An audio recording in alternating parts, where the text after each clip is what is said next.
Main heading लिखा है वितरण, उसमें अंदर क्या लिखा है? बड़े पॉइंट पढ़ो पढ़ो पहले। अब ये बताओ समझ में आ रहा है?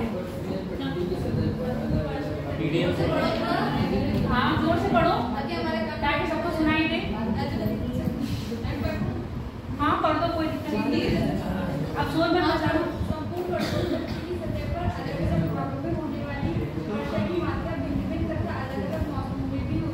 ये समझ में आ रहा है कैसे हो रहा है? ये पॉइंट जो है ये समझ में आ रहा है?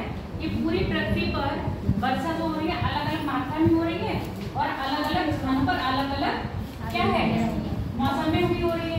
कैसे समझ में आई? कैसे ये पॉइंट समझ में आ रहा है कि नहीं? बताओ। मैं एक्सप्लेन कर दूंगी, अब ये बताएंगे। क्या नाम है आपका? अनमोल।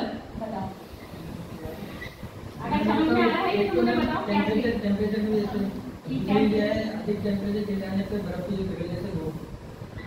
अब देखो मैंने ग्लोब बनवाया था ना आपको, अब ग्लोब में आधा बांटा था 0 डिग्री के पास, उत्तरी गोलार्ध और दक्षिण गोलार्ध। ये बताया था ना। उत्तरी गोलार्ध को हम क्या कहते हैं? स्थलीय गोलार्ध भी कह रहे हैं, और दक्षिण गोलार्ध को हम क्या कह रहे हैं? जलीय गोलार्ध भी कह रहे हैं। जब यहाँ पर जल ही जल है तो टेम्परेचर लगभग समान होगा, और यहाँ पर जल नहीं है तो टेम्परेचर में क्या होगी? अलग अलग होगा।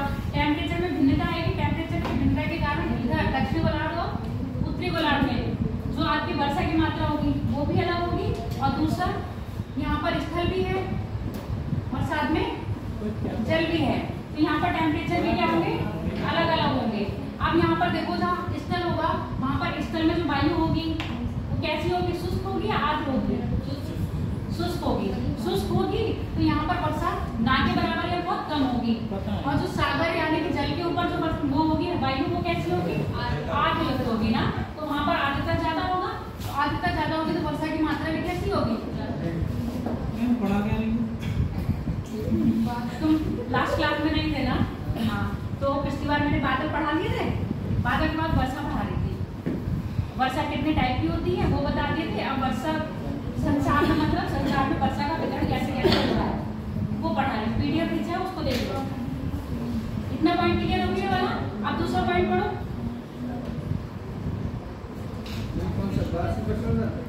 दूसरा भी है, पढ़ो दूसरा वाला। विश्ववत से ध्रुवों की ओर जाने पर वर्षा क्या हो रही है? कम हो रही है। ठीक है। विश्ववत में क्या होता है? विश्ववत में तापमान हमेशा क्या रहेगा? हाई रहेगा ना। बैठो बेटा जल्दी। एक नंबर बताया 28 से बिल्कुल लास्ट है पेज में।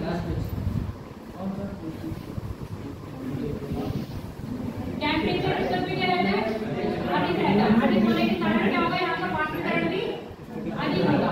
वाष्पीकरण अधिक होगा तो वर्षा भी अधिक होगी। जैसे ध्रुवों की तरफ जाएंगे, चाहे दक्षिण में जाए चाहे उत्तर में जाए, तापमान में क्या होगी? गिरावट। तापमान में गिरावट होगी तो वाष्पीकरण में भी क्या होगी? गिरावट। वर्षा में भी क्या होगी? गिरावट। समझ में आ गई? अगला देखो। अगला पॉइंट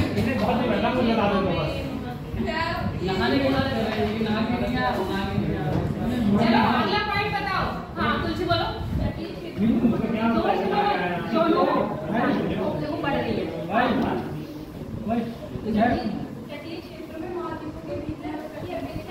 मैम वीडियो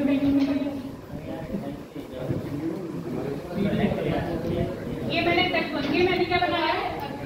शांत हो जाओ। ये मैंने समझो दक्षिण भारत बनाया है ना। दक्षिण भारत का बीच का हिस्सा है और ये तटीय क्षेत्र हो गए कि नहीं? अब ये तटीय क्षेत्रों के सारे क्या लगे यहाँ पे? यानी कि सागर लगे। सागर अब जहाँ ये सागर लगे हैं तो यहाँ पर वाष्पीकरण अधिक होगा या कम होगा? अधिक होगा। तो यहाँ बैठो जल्दी। वाष्पीकरण अधिक होगा। वाष्पीकरण अधिक होने के कारण ये तटीय क्षेत्रों में जो वर्षा होगी वो ज्यादा होगी, जबकि इधर नहीं होगी। इसका एग्जाम्पल मैंने लिया था। आपके पश्चिमी घाट है, पश्चिमी घाट के सारे वर्षा बहुत होती है, जबकि पश्चिमी घाट के पश्चिम में पूरब की साइड आओगे तो वर्षा यानी कि कम हो जाएगी। ये कौन से वर्ष पड़ जाते हैं? क्षय वृष्टि। अब ऐसे आपके नॉर्थ अमेरिका में रॉकीज और एंडीज है। नॉर्थ अमेरिका में रॉकीज और एंडीज श्रेणी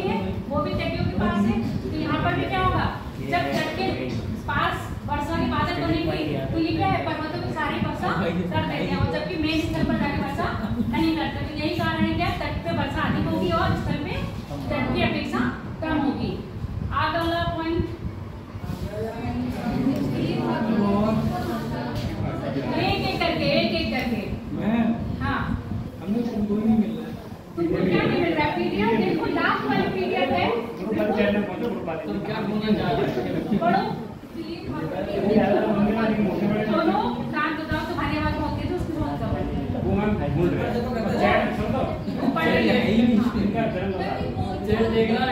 शांत हो जाओ तुम।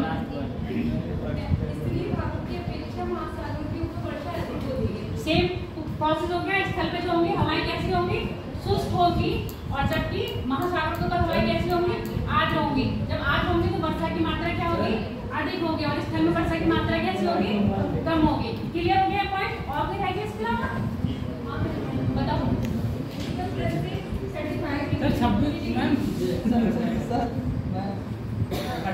28 में, लेकिन मुझे देखो वैसे ही तो कितनी देर हम अरे वो उसको सुन लो उसकी, तो तुम लोग बोल 35 डिग्री 40 डिग्री उत्तर और दक्षिणी अक्षांशों के मध्य पूर्वी तटों पर बहुत अधिक वर्षा होती है।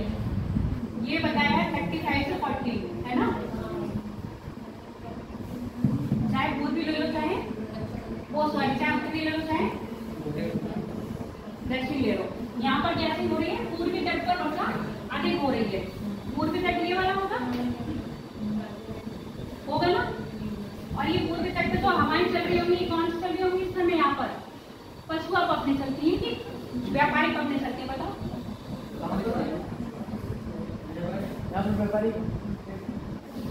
यहाँ व्यापारिक होंगी, यहाँ कैसी होंगी, पशुआ पपने होंगी, ठीक है। और अब पशुआ पपने यहाँ वर्षा नहीं कर रही है, इसके दूसरा वाला पॉइंट है, पशुआ पपने वहाँ वर्षा कर रही है। यहाँ पर जो वर्षा हो रही है ये आपकी कैसी हो रही है, ये संवहनी, सुनी ना संवहनी वर्षा, संवहनी वर्षा, चक्रवाती वर्षा सुनी है। अब आपने ये तो देखा होगा, चक्रवात ये बताओ हमेशा महाद्वीपों के पूर्व में आएंगे, पश्चिम में आते हैं, पूर्व में आते हैं ना, पश्चिम में बहुत कम आते हैं। एक आध अपवाद है जो पश्चिम में कभी कभी आता है, वरना पश्चिम में आपके चक्रवात नहीं आते हैं। पूर्वी साइड में मतलब आपके महाद्वीपों के पूर्वी साइड में जितनी वर्षा हो गया, संवहनी वर्षा हो गया, चक्रवाती वर्षा होगी। समझ में आ गया? और यह भी वर्षा जैसे जैसे इधर जाएगी इसकी मात्रा क्या कैसे होती जाएगी, कम होती जाएगी, कम होती जाएगी, तो ये पश्चिमी साइड पर आके वर्षा नहीं करेगी। तो दो कारण है, यानी कि अब एक ये है, आपको सुनाए थे कह रहे पढ़ाए थे मरुस्थल पढ़े थे, तो कारण बताया गया था मरुस्थल पश्चिम में ही क्यों बनते हैं, पूरब में क्यों नहीं बन रहे? नमी खत्म हो गई। अब यही बात, यही वाला पॉइंट है, पूरब में बारिश अधिक हो रही है, जैसे जैसे क्या है पश्चिम की ओर जाएगी वर्षा की मात्रा मतलब आर्द्रता कैसी हो जाएगी, कम होती जाएगी। आर्द्रता कम होती जाएगी तो वर्षा की मात्रा भी कैसी होगी, कम होती जाएगी। तो पश्चिम साइड में ना के बराबर बारिश होती है, ठीक है। दूसरी साइड महासागरों का पूर्वी और महाद्वीपों का पश्चिमी, यहाँ पर कौन सी जलधाराएं चल रही है, ठंडी जलधाराएं चल रही है। ठंडी जलधाराएं कैसी होती है, शुष्क होंगी या आर्द्र होंगी? ठंडी जलधाराएं शुष्क होंगी। ठंडी जलधाराएं शुष्क होने के कारण क्या है, वाष्पीकरण नहीं होता, वाष्पीकरण नहीं होता है तो बादल भी नहीं बनते, तो बादल नहीं बनेंगे तो वर्षा भी कम होती है। तो यहाँ पर पश्चिमी साइड में आपके अधिकतर मरुस्थल पाए जाते हैं। अगला पॉइंट बोलो। पशुओं पक्षियों के कारण 45 डिग्री और 65 डिग्री उत्तर एवं दक्षिणी के बीच महाद्वीपों की पश्चिमी किनारों पर वर्षा अधिक होती है।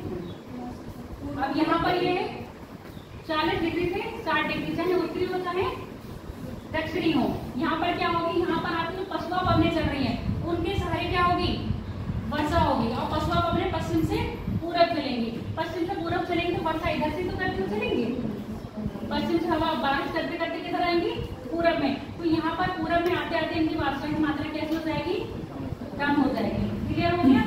अगर मैं यहाँ पूछूं अपने यहाँ उत्तर प्रदेश में सर्वाधिक वर्षा वाला जिला कौन सा है? सर्वाधिक वर्षा वाला जिला उत्तर प्रदेश में क्वेश्चन सुनो, सर्वाधिक वर्षा वाला जिला उत्तर प्रदेश में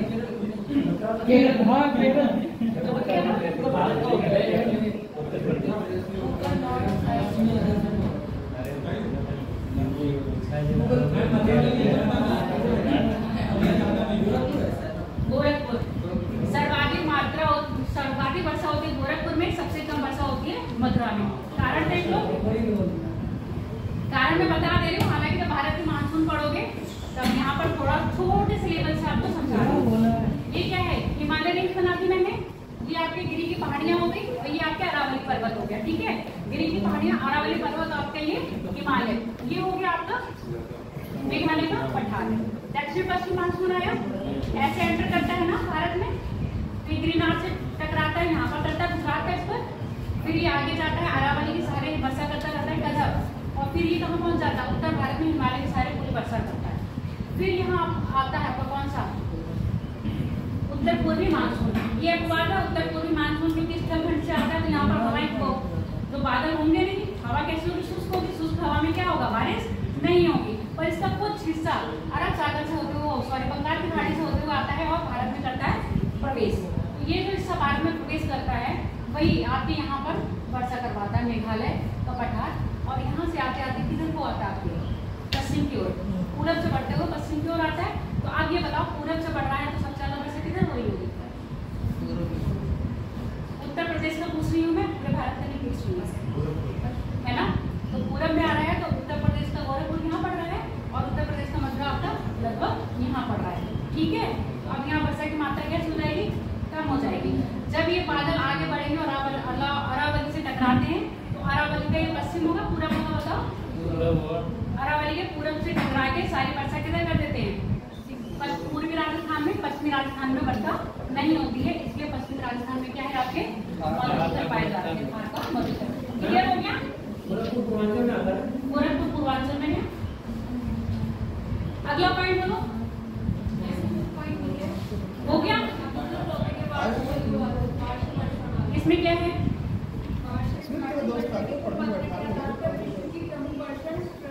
सबसे ज्यादा इक्वेटर पर होगी, सबसे ज्यादा इक्वेटर पे है। ठीक है, इक्वेटर के बाद आपके ऊपर जाएंगे, जैसे जैसे ध्रुवों पर जाएंगे मात्रा कैसे हो जाएगी, कम होती जाएगी। यही लिखा है, पॉइंट पढ़ लो एक बार सब लोग, ना समझ में आए तो फिर पूछ लेना, पढ़ लो। क्या नाम है तुम्हारा, पढ़ो, पॉइंट पढ़ लो, ये 4-5 है, अगर नहीं समझ में आ रहा है तो पूछ लेना।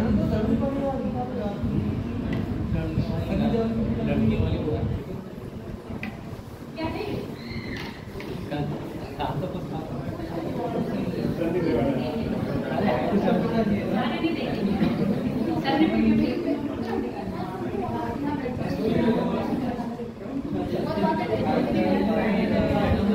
हिंदी की टाइपिंग पे कर, चलो हो गया बेटा, ऐसे भेजा करो, मेरे तो सही होते इतने बुरे नोट्स नहीं है। क्लियर हो गया, सारे पॉइंट समझ में आ रहे सबको, पढ़ लिए। एक बार क्या समझाना है, कौन सा वाला शोर नहीं मचा, कौन सा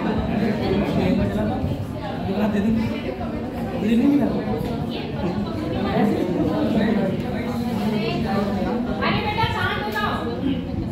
देखो पछुआ पढ़ने चलती ना, शीतोष्ण में चलती है टेम्परेट जोन में, और क्योंकि उनका नाम पछुआ है तो कहाँ से आ रही है, पश्चिम से आ रही है। जब ये पश्चिम से आप सोचते जाओ धर्मेंद्र, जब ये पश्चिम से आ रही, यही चीजें तुम लोग समझ लोगे ना, यही ऑब्जेक्टिव में आते हैं बेटा, यही जो मैं समझा रही हूँ, यही चीज आपको ऑप्शन में मिलेगी रहती है, और कुछ नहीं मिलेगा। ये सोचो और कुछ मिल जाएगा ना, यही मिलेगा। पछुआ पवने क्या है, पछुआ पवने पश्चिम से आ रही है। ठीक है, जब ये पछुआ पवने चलेंगी तो कहीं ना कहीं महासागरों से होती आएंगी ना, जब ये महासागरों से होती आएंगी तो महासागरों से क्या ले लेंगी, नमी ग्रहण कर लेंगी। नमी ग्रहण करके जैसे ये तटीय क्षेत्र के पास आएंगी, मतलब महाद्वीप में आएंगी, महाद्वीप के आते आते पूरब में क्या करते जाएंगी, वर्षा करते जाएंगी, और जैसे जैसे पश्चिम में पहुंचेंगी, मतलब पूरब से पश्चिम से आकर के जैसे जैसे पूरब में पहुंचेंगी, वर्षा की मात्रा क्या हो जाएगी, आज तक कम हो जाएगी, तो वर्षा की मात्रा भी कम हो जाएगी। और पछुआ पवनी ये इसलिए में कह रहे हैं क्योंकि पछुआ पवनों का क्षेत्र है चलने के लिए, वो यही है 40 डिग्री से 60। ठीक है, टेम्परेट पे चलती है। अब हो गया क्लियर, और तो कोई डाउट नहीं है, आगे हम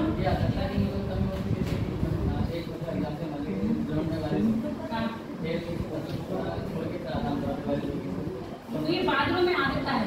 हाँ, जहाँ पर बादल क्षेत्र में बादल होगा टेम्परेचर कितना हाई होता जाएगा, तभी तो नहीं छोड़ेंगे। अब टेम्परेचर ज्यादा नहीं है, अब मान लो सर्दी में बादल लगते हैं, ठीक, सर्दी में बादल लगे, टेम्परेचर हाई नहीं होगा तो वो अपनी नमी नहीं छोड़ेंगे। वर्षा की मात्रा डिपेंड करेगी आर्द्रता पर कितनी जितनी उसमें आर्द्रता होगी बारिश अधिक या कम होगी। ठीक है, बारिश करवाने का कारण क्या है वहाँ पे? टेम्परेचर। समझ गए? टेम्परेचर अधिक होगा तो वो अपनी नमी छोड़ती जाएगी, टेम्परेचर कम होगा तो अपनी नमी नहीं छोड़ेगी। क्लियर हो गया? दोनों का समझ में आ गया ना? आर्द्रता डिपेंड करिए बारिश की मात्रा, बारिश कितनी होगी, अधिक होगी या कम होगी, डिपेंड है आर्द्रता पर। ठीक है, बारिश होने का कारण क्या है? टेम्परेचर। जब वो ठंडे प्रदेश से गर्म प्रदेश में जाएगी तो अपनी नमी को क्या करेगी? छोड़ती हुई जाएगी, छोड़ती हुई जाएगी तो वर्षा कराएगी। ठीक है, ये तो बिल्कुल बेकार है, बहुत गंदा कर देता है। चलो अपना नया ही डाल लो, वायु राशि, air mass. Air mass, air mass, क्योंकि ये चीजें समझा देंगे तभी आपको आगे टेम्पो समझ में आएगा।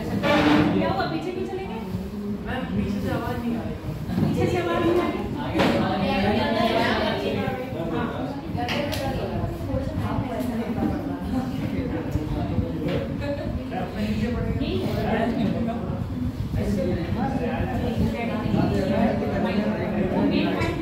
जो मेन पॉइंट है उसको मैंने ब्लैक या रेड से लिखा है।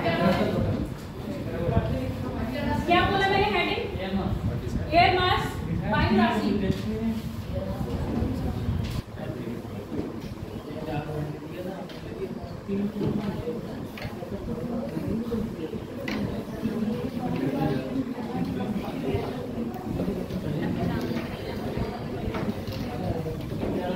क्या है ये वायु राशि? बताओ। वायु की जो राशि होती है उसे वायु राशि कहते हैं।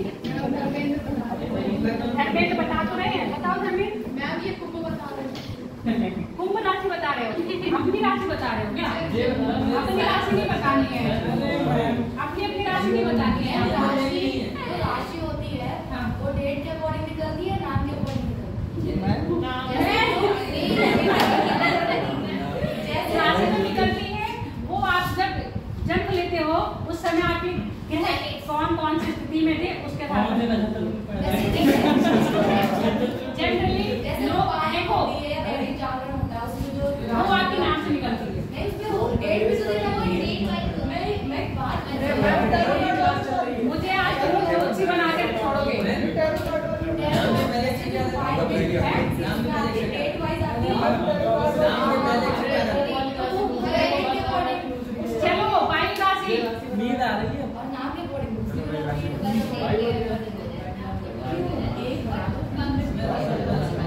वायु की राशि कौन सी है? कुछ लोग बताइए। बताओ वायु की कौन सी राशि हुई यहाँ पर? कर्क, मेष, कुंभ, तुला और कौन सी होती है? वृश्चिक। 9 होती है, 12 राशि होती है। इसमें आएगा वही राशि हो जाएगी। जो वार इसमें आ रहा है जिसका नाम वार है उसकी राशि बता रहा हूँ, इसकी राशि वही हो जाएगी ना। ये कहने का मतलब है, पर हम ज्योग्राफी में वो वाली राशि नहीं पढ़ रहे हैं क्योंकि हमें इसकी कुंडली ना निकालनी है ना बनानी है। हमें इसकी कुंडली ना निकालनी है ना बनानी है। हम ये कह रहे हैं इसका उत्पत्ति कैसे हो रही है और इसको हम वायु राशि क्यों कह रहे हैं। अब आप मुझे ये बताओ, आप लोगों के गुण सबके सेम है? मेल फीमेल के गुण सेम होते हैं क्या? ये बताओ, मेल फीमेल के गुण सेम है? नहीं, अलग होते हैं ना। उनके गुणों के आधार पर ही उनको क्या कर दिया हमने? डिवाइड कर दिया ना। तो अब हम इस वायु राशि को वायु एयर मास कह रहे हैं, तो इसका भी क्या होगा? क्वालिटी अलग होगी ना। किससे अलग होगी बताओ? क्यों इतनी हंसी आ रही है तुम्हें? सैफ को बहुत हंसी आ रही है। पीछे बैठा पीछे बैठा के पीछे चले गए। देखो आप ये पढ़ाई में कंसंट्रेट करोगे चाहे साफ सैफ पीछे बैठे हो चाहे पड़ेगा। ये पढ़ाई में कंसंट्रेट है ही नहीं तो सैफ हमारे पड़ोस में बैठा है, दूर भी बैठा है। हाँ चलो अब बातें कम करो, पढ़ लो, नहीं फिर कहोगे कि मैडम टॉपिक नहीं उठाया। बात क्या कर रही थी अभी? मैंने क्या कहा? मेल फीमेल की गुण बात नहीं करो। अब जाके फिर बहुत बोलने लगे हैं। हाँ बोलो, स्ट्रिक्ट बनूं थोड़ा सा। उच्च दाब और निम्न दाब सुना है ना? उच्च दाब पड़ेगा ना तो आप यहाँ से उठ के भाग जाओगे, इधर भागोगे निम्न दाब की ओर।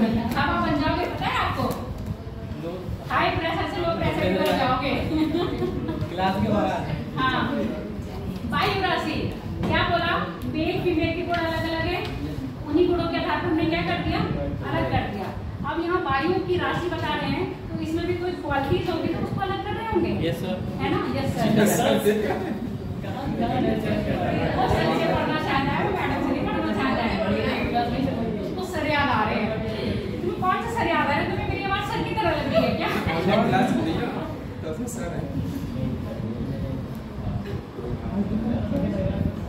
अब तक आप हवा में मतलब वायु में दो चीजें नहीं पढ़े ना, अब तक आप वायु में दो चीजें नहीं पढ़े हो, क्या पढ़े दो चीज में?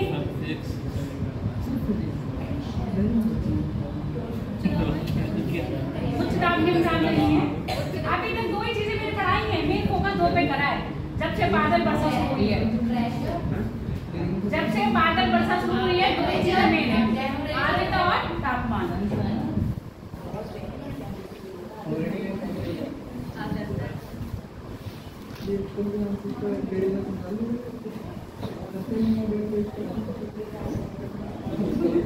अब बात कर लो पहले,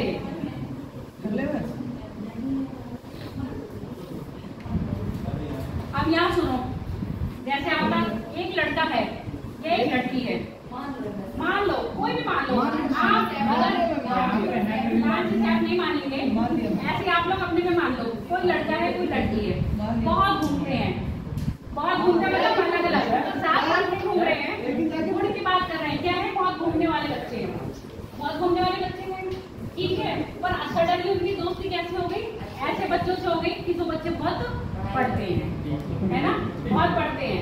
अब वो क्या करने लगे, अब उन बच्चों की संगत में जाने लगे, वो बच्चे भी क्या करने लगे, पढ़ाई करने लगे। समझ में आ गया? तो अब जब उनकी जो पहली संगत थी कौन सी, घूमने वाली, जब उस संगत के बीच में गए तो वो सेम लगेंगे कुछ अलग लगेंगे, बताओ, सेम लगेंगे कुछ अलग लगेंगे, क्यों लगेंगे अलग? उनके गुण चेंज हो गए, उनका वातावरण चेंज हो गया। सेम यहाँ पर क्या हो रहा था, वायु राशि के साथ, कोई भी वायु राशि यानी कि कोई भी वायु किसी भी धरातल पर या किसी भी सागरीय तल पर बहुत दिनों तक टिक जाती है, क्या कर लेगी, बहुत दिनों तक उसके साथ क्या बनाएगी, कोऑर्डिनेशन, वहां टिकी रहेगी। तो उसके गुण किसके, चाहे वो सागर के हो चाहे वो आपके वैसे गुण अपने अंदर क्या कर लेगी, एब्जॉर्ब कर लेगी। तो अब ये आसपास की वायु के साथ जो मिश्रित होगी तो कुछ अलग लगेगी या सेम लगेगी?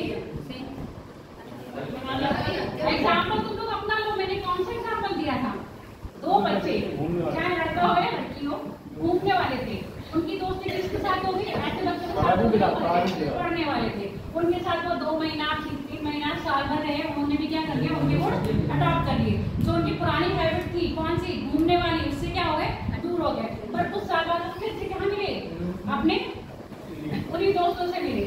अब क्या हो गया, उनके गुण अलग हो गए ना, अब उनके बीच में जाएंगे तो वो पढ़ने वाले बच्चे लगेंगे, वो घूमने वाले बच्चे लगेंगे, मतलब एक सिंसियर होंगे और एक कैसे होंगे, ऐसे ही केयरलेस वाले, ठीक है। तो सीधे पता चल रहा है, कोई उन्हें देखेगा तो समझ जाएंगे ये बच्चा पढ़ने वाला है, ये बच्चा पढ़ने वाला नहीं है। तो सेम कंडीशन यहाँ भी तो हो रही है, जब ये वायु राशि किसी भी धरातल या सागरीय तल के पास बहुत दिनों तक रहती है तो उसके गुण, अब उसके गुण कौन से होंगे, तापमान भी होगी, आर्द्रता भी होगी, सब चीजें होती है ना भाई, धरती में तो तापमान निकल रहा है, आर्द्रता है कि नहीं है, तो वहां से ले लेगी, उसको लेके अपने अंदर क्या कर लेगी, समाहित कर लेगी। अब ये फ्लो भी तो करेगी, वायु फ्लो करेगी कि नहीं करेगी, या एक जगह रुकी रहेगी? जैसे अभी मैंने बताया ना, आप फ्लो करके फिर कहाँ आओगे, अपने उसी पुराने ग्रुप में, ऐसी है भी फ्लो करके कहीं और जाएगी। जब ये फ्लो करके और जाएगी तो इसके पास की जो आजू बाजू की वायु होगी तो उससे ये अलग लगेगी या सेम लगेगी, अलग लगेगी। तो जो ये अलग दिख रही है उसको हम क्या कह रहे हैं, वायु राशि यानी कि एयर मास। एक ऐसी वायु राशि जो क्या होगी, अपने गुण और धर्मों से क्या होगी, दूसरी वायु से अलग होगी, ठीक है। और ये क्या होगी, 3 डायमेंशियल। ये क्लियर हो गया बेटा, ये चीजें नहीं समझ में आएगी तो चक्रवात वगैरह कुछ नहीं समझ में आएगा। कैसी होगी, ये 3D है ना, 3D इमेज है, हाँ। तो ये वायु राशि कैसी होगी, अब वायु तुम्हारी ठंडी पड़ी है गर्म भी पड़ी है, बताओ, ठंडी गर्म दो पड़ी है या इससे अलग में पढ़ी है? दो ही पढ़ी है। कौन कौन सी? एक ठंडी हवा और गर्म हवा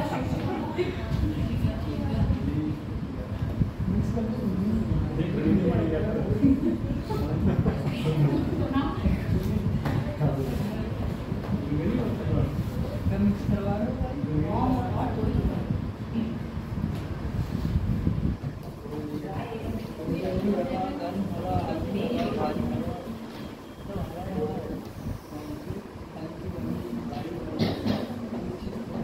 अब मुझे ये बताओ, जो ठंडी हवा होगी मतलब ठंडी वायु राशि होगी, कोल्ड एयर मास, उसमें आर्द्रता कम होगी या ज्यादा होगी?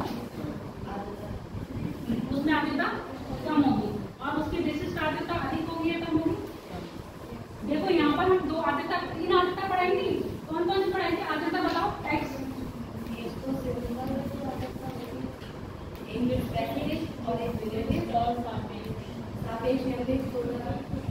हाँ, तो यहाँ पर कौन सी है? यहाँ पर मैं बात कर रही हूँ स्पेसिफिक की, है ना, विशिष्ट आर्द्रता की।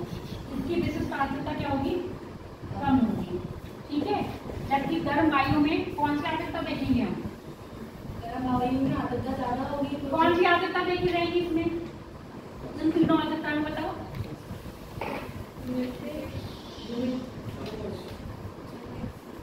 बताओ कौन सी? सापेक्ष आर्द्रता देखी जाएगी। क्यों देखी जाएगी? उसी दिन बताया था।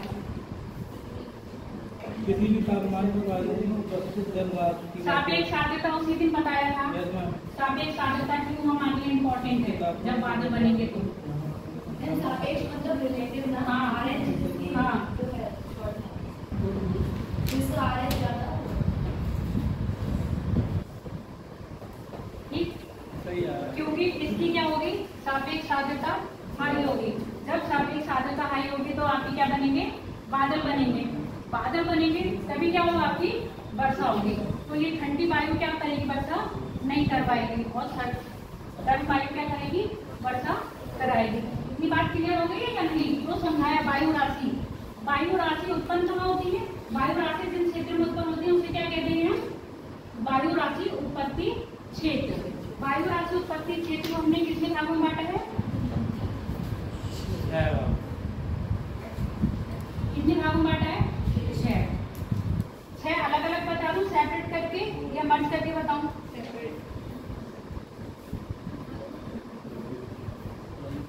हो गए 6? 1 2 3 4 5 6। Very good. क्या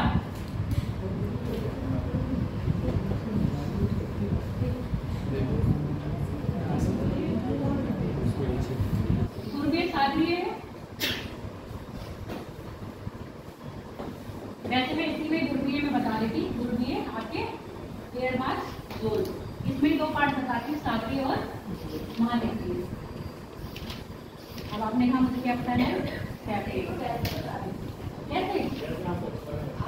मैंने नोट्स में वैसे दिया है, मैं समझा ऐसे दे रही हूँ। नोट्स में आप वैसे मैं बता रही थी वैसे दे रही हूँ।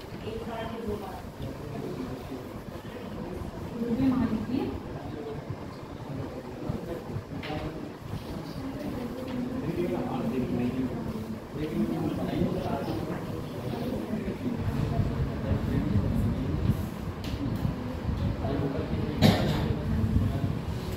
उष्णकटिबंधीय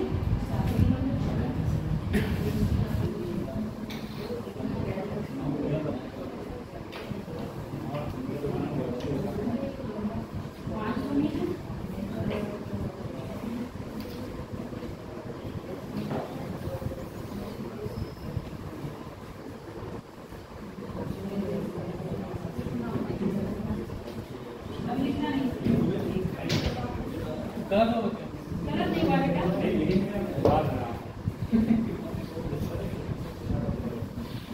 ध्रुवीय सागरीय हो गया, ध्रुवीय आर्कटिक हो गया, उष्णकटिबंधीय हो गया, उष्णबंधीय हो गया,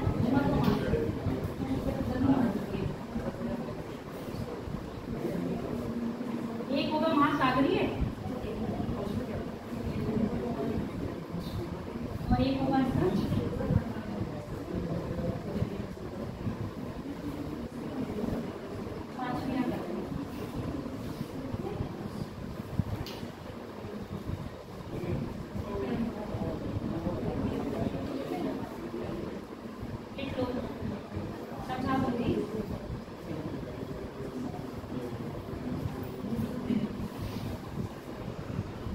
क्या है इसकी उत्पत्ति के क्षेत्र हैं।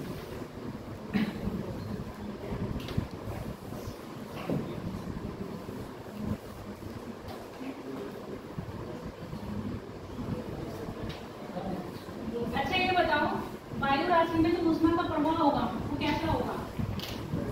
लंबवत होगा यानी हॉरिजॉन्टल होगा या वर्टिकल होगा? हीट का जो फ्लो होगा हॉरिजॉन्टल होगा या वर्टिकल होगा? लंबवत होगा या क्षैतिज होगा? हीट का फ्लो पूछ रही हूँ मैं, एयर का फ्लो नहीं पूछ रही हूँ। क्षैतिज होगा, पक्का ना? पक्का कॉन्फिडेंस है, बिल्कुल क्षैतिज होगा। फिर से क्वेश्चन पूछो। हाँ, वायु राशि में जो हीट का फ्लो होगा, वायु राशि में जो हीट का फ्लो होगा वो लंबवत होगा यानी कि हॉरिजॉन्टल होगा या फिर वर्टिकल होगा? वर्टिकल होगा। कैसे बताओ ये चीज? मैम जो जैसे कोई एयर मास है, हाँ, जब वो हीटर होता है, जो ऊष्मा हम लेते हैं तो वो पार्टिकल वर्टिकली और जो रिलीज होती है वो भी वर्टिकली होती है। कोई भी एयर है, मान लो ये फ्लो कर रही है ना, और इसके नीचे क्या होगा? अर्थ होगी या फिर आपके मतलब लैंड होगा या आपका चादर होंगे कि नहीं होंगे? अब मान लो ये ठंडी है या गर्म है, जैसे भी है, ठीक। अब इसकी हीट कहाँ जाएगी? अभी कैसे हो रही है? वर्टिकल हो रही है ना, वर्टिकल फ्लो हो रहा है हीट का। तो हीट का फ्लो हमेशा कैसा होगा वायु राशि में? हाँ, वर्टिकल। तुमने बता दिया और लोगों को चित्र में समझ में आ गया? आगे बोलते सही बता रही हूँ बेटा। वेरी गुड पल्लवी, बहुत अच्छा बताया आपने। चलो ये बना लिया, ये वाला पॉइंट चाहो तो बना लीजिए ना। क्या होगा? वायु राशि में ऊष्मा का प्रभाव कैसा होगा? लंबवत होगा।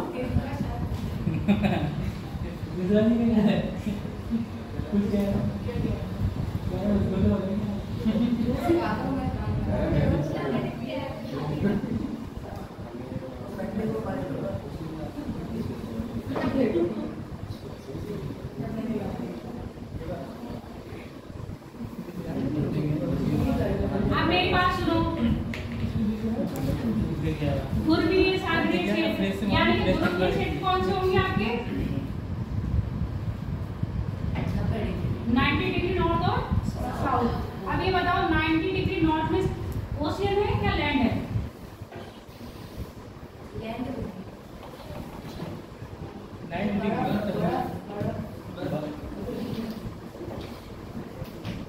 यही मैं पूछ रही हूँ, लैंड है या ओशियन है, ये बता दो।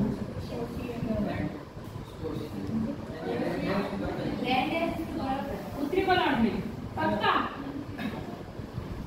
बताओ। उत्तरी गोलार्ध में उत्तरी गोलार्ध में ओशियन है और ये तो दक्षिण में वो है। हाँ, दक्षिण गोलार्ध में क्या है? ये लैंड है, ठीक है। अब मैंने यहाँ क्या बात करी? सुनते जाओ। यहाँ क्या कह रही हूँ? ध्रुवीय सागरीय वायु राशि जोन, इसको क्या कहेंगे हम?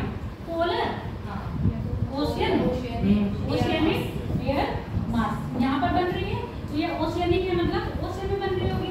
अब यहाँ पर टेम्परेचर कैसा रहता है? हमेशा डाउन रहता है ना, ठंडा रहता है। ठंडा टेम्परेचर होने के कारण यहाँ पर जो ऊष्मा का वाष्पीकरण होगा या नहीं होगा? नहीं होगा। जब ऊष्मा का वाष्पीकरण नहीं होगा तो वर्षा होगी? जब वाष्पीकरण ही नहीं हुआ तो वर्षा कहाँ से होगी बेटा? वर्षा नहीं होगी, ना वर्षा होगी ना बादल बनेंगे, ठीक है? ना वर्षा होगी ना बादल बनेंगे। यहाँ पर क्या पाया जाएगी? बर्फ की क्या पाई जाएगी? लेयर। समझ में आ गया?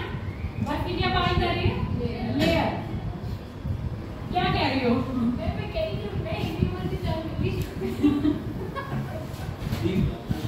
अब यहाँ पर क्या है? अब मैंने ध्रुवीय सागरीय क्षेत्र बोला, तो सागरीय क्षेत्र कहाँ पर है आपका? नॉर्थ पोल पर है, ठीक है? तो ये वाली क्वालिटी कहाँ पाई जाएगी आपकी? नॉर्थ में पाई जाएगी। अब बात करते हैं ध्रुवीय महाद्वीपीय क्षेत्र, इसको हम आर्कटिक भी कहेंगे। आर्कटिक का क्षेत्र भी आ रहा है ना यहाँ पर। क्यों? आर्कटिक आपका कैसे जा रहा है? थोड़ा सा यहाँ बना दो,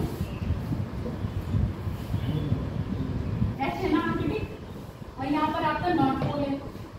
तो आर्कटिक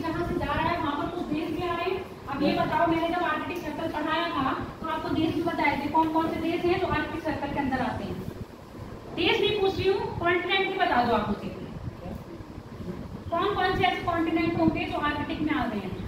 एक तो कनाडा का, बिल्कुल, बहुत मोटा सा पूछा है कि आप एक नजर में देख के ही बता दोगे आर्कटिक।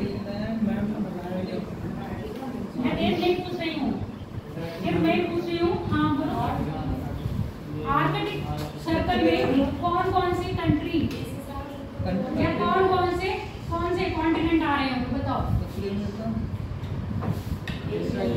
कनाडा, कौन सा अमेरिका आ रहा होगा? उत्तरी अमेरिका का पूरा अमेरिका आ रहा होगा, इससे उत्तरी पार्ट नॉर्थ अमेरिका का उत्तरी पार्ट आ रहा होगा जो कनाडा का है। साथ में आपका आ रहा होगा ग्रीनलैंड, आइसलैंड नहीं आता, आयरलैंड थोड़ा सा टच होता है। फिर उसके बाद आपके नॉर्वे, स्वीडन, फिनलैंड और आपका रसिया, ठीक है, ये सब क्या हो रहा है।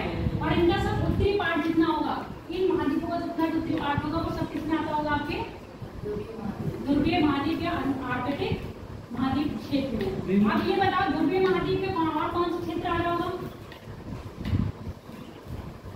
90 डिग्री साउथ क्या है ये? अंटार्कटिका लैंड है या ओशियन है? लैंड है या ओशियन है? बताओ। अंटार्कटिका लैंड है, तो ये भी किसमें आएगा? महाद्वीप के। ये याद कर लो, उत्तरी ध्रुव में पानी है, दक्षिण ध्रुव में पृथ्वी है।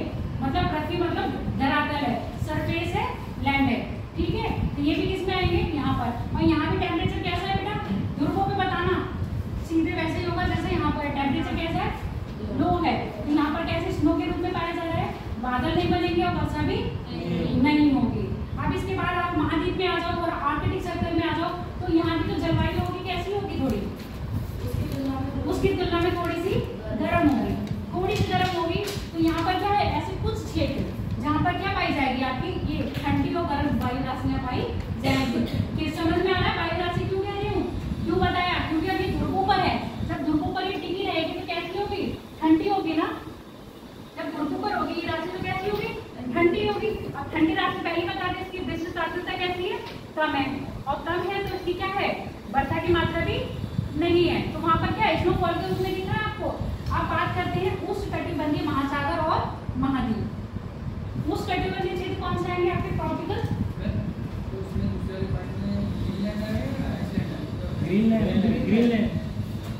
ग्रीनलैंड, आयरलैंड, फिनलैंड आएगा, स्वीडन आएगा, रसिया आएगा, ठीक है। नॉर्वे, स्वीडन, फिनलैंड तीनों और रसिया आएगा। आपका कनाडा आएगा, कनाडा के साथ आपका ग्रीनलैंड आ रहा है। और ग्रीनलैंड के बाद जो आपका नीचे है आइसलैंड है ना, आयरलैंड भी लगता है, आइसलैंड में बहुत थोड़ा सा पार्ट लगता है। चलो आप सुन पा रहे बात। अब ये बताओ उष्णकटिबंधीय क्षेत्र में कैसे तापमान होगा? गर्म होगा ठंडा? उष्णकटिबंधीय क्षेत्र ट्रॉपिकल जोन कैसा होता है? ठंडा गरम होता है। टेम्परेचर हाई होगा तो हवाएं कैसी होंगी वहाँ पर? गरम हवा होंगी। तो आर्द्रता कैसी होगी? सापेक्ष आर्द्रता हाई होगी तो संघनन भी क्या है? संवहन के कारण इसमें क्या होगा? संघनन होगा। संघनन से क्या बनेंगे? बादल बनेंगे तो आपकी बारिश भी अच्छी होगी। तो उष्णकटिबंधीय क्षेत्र कौन सा होगा? 35 डिग्री से 40 डिग्री। यहाँ बना दूं थोड़ा सा।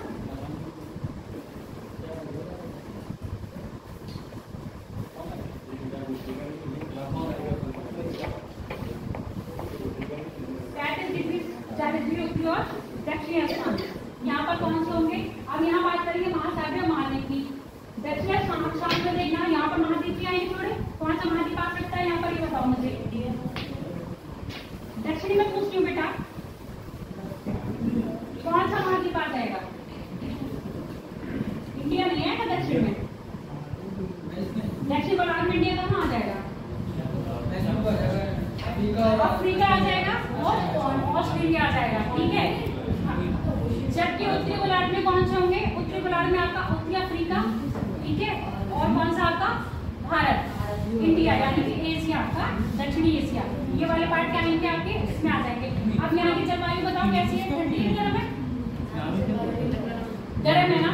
तो गर्म है यानी कि यहाँ पर गर्म वायु हो रहा है। आपका वायु राशि कैसी होगी? गर्म वायु राशि होगी। और गर्म वायु राशि होगी तो यहाँ पर क्या होगा? सेम वही प्रक्रिया होगी, बादल भी बनेंगे और वर्षा की मात्रा भी अधिक होगी, ठीक है। अब यहाँ पर वर्षा की मात्रा डिपेंड कैसे करेगी?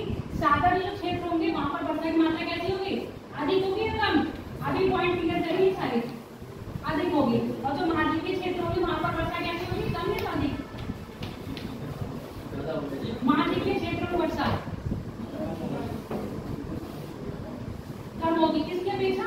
सागर की अपेक्षा, ठीक है, क्योंकि वो सागर से क्या लेंगे, नमी ले लेंगे और वहीं पर बरस जाएंगे। और जहाँ पर स्थल खंड आएंगे वहां से क्या होगा, सागर से नमी लेते हुए स्थल तक आएंगे तो क्या करेंगे, अपनी नमी को छोड़ते जाएंगे।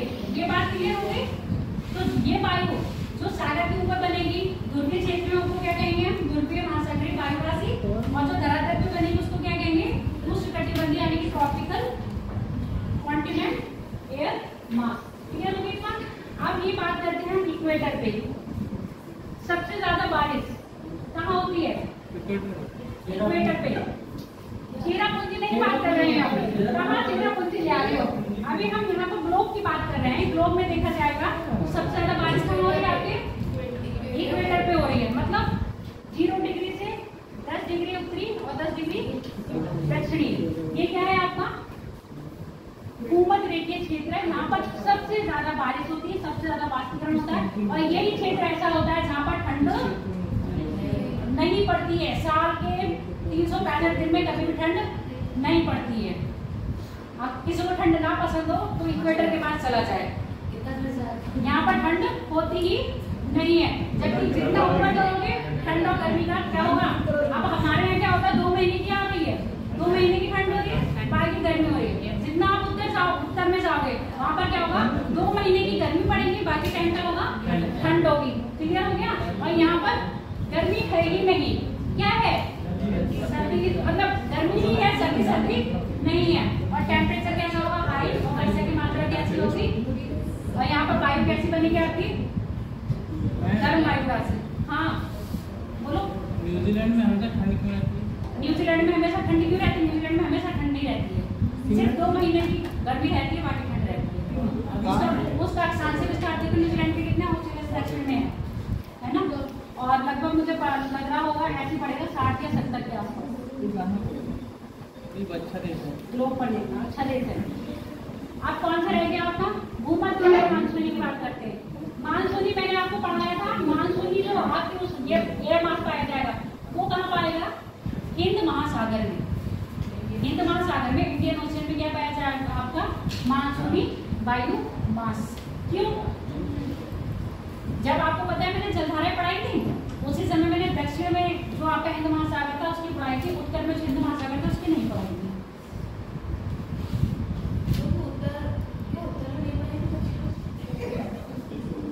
उत्तरी गोलार्ध में देखो ये गोलार्ध बना दिया मैंने, ठीक है, ये मैंने क्या बना दिया, इंडिया।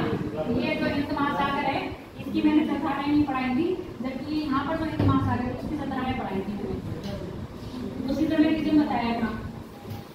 बताओ, जिसने भी बहुत ध्यान से पढ़ा होगा वो रीजन बता जाएगा। और मानसूनी का मतलब ऑलरेडी आप लोगों को खुद ही क्लियर होना चाहिए, मानसूनी मतलब क्या है। हमारे इंडिया में मानसून वेस्ट से आता है तो यहीं से होते रहता है। बताओ तेज, ये कॉन्सेप्ट बेस्ड क्वेश्चन है और ऐसे क्वेश्चन आपके एग्जाम में पूछे जाएंगे। मैंने ये पूछा है, ये जो मानसूनी वायु राशि है ये आपकी हिंद महासागर में उतरी है, ठीक है, हिंद महासागर में उतरी है। और जब मैंने आपको जलधाराएं पढ़ाई थी तो मैंने दक्षिणी की पढ़ाई थी, उत्तरी की नहीं पढ़ाई थी, उत्तरी की नहीं पढ़ाई थी। पहले उसी समय रीजन बता देना क्यों नहीं पढ़ा रही था।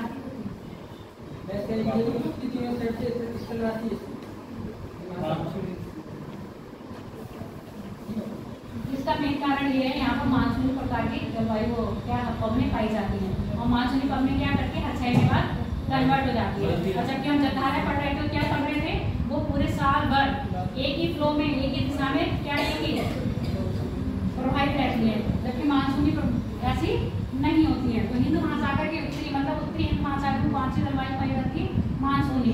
एल नीनो तुम कह रहे हो, एल नीनो कहाँ से आ रहा था, यहाँ से ऐसे आ रहा था। तो दक्षिण पश्चिम मानसून कब आता है अपने यहाँ, गर्मियों में आता है, 6 महीने की आया, मानसून कन्वर्ट हुआ, यानी कि इनकी दिशा बदल गई। अब यहाँ पर कौन सी पवनें चल रही बताओ, इक्वेटर के पास, इक्वेटर के पास कौन सी पवन चलती है, बंदे दे रही हूँ। इक्वेटर के पास कौन सी चलती हैं? पशु पबने चलती हैं, व्यापारिक पबने चलती हैं, शीतोष्ण पबने चलती हैं, या इनमें से कोई नहीं चलती है? व्यापारिक पबने। व्यापारिक पबनों का तुमने सुना था फेरल के नियम के अनुसार क्या है? उत्तरी गोलार्ध में क्या होती है? दक्षिणी। ठीक है, अब ये इधर से आई व्यापारिक पबने तो दक्षिणी मुड़ी, तो तभी तो दक्षिण पश्चिम मानसून बना भारत में। तो ये क्या है? मानसूनी पबने हमेशा क्या रहती है? 6 महीने। और ये कहाँ, ये मानसूनी वायु राशि कहाँ पाई जाएगी? आपके हिंद महासागर में उत्पत्ति इनकी होती है। ठीक है, आपके पेपर की दृष्टि से स्टार लगा, ये इम्पोर्टेंट है। पूछो क्यों ये इम्पोर्टेंट क्यों है? एक तो हिंद महासागर से रिलेटेड है, दूसरी एल नीनो और ला नीनो इसी से प्रभावित होती है। भारत में जो मानसून आता है वो इसी से आता है। आज मैं क्वेश्चन देने वाली हूँ इसी का ही, पहले क्वेश्चन नोट करवा दूं, फिर तुम लोग चले जाते हो और क्वेश्चन नहीं जाता। नहीं थ्योरेटिकल फॉर्म में नहीं, जो मैंने ये समझा दिया है वो समझ लो। नोट्स भेज दूंगी, नोट्स पढ़ लिया करो।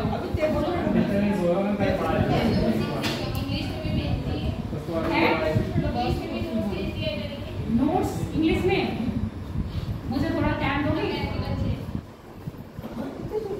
मुझे थोड़ा टाइम दोगे?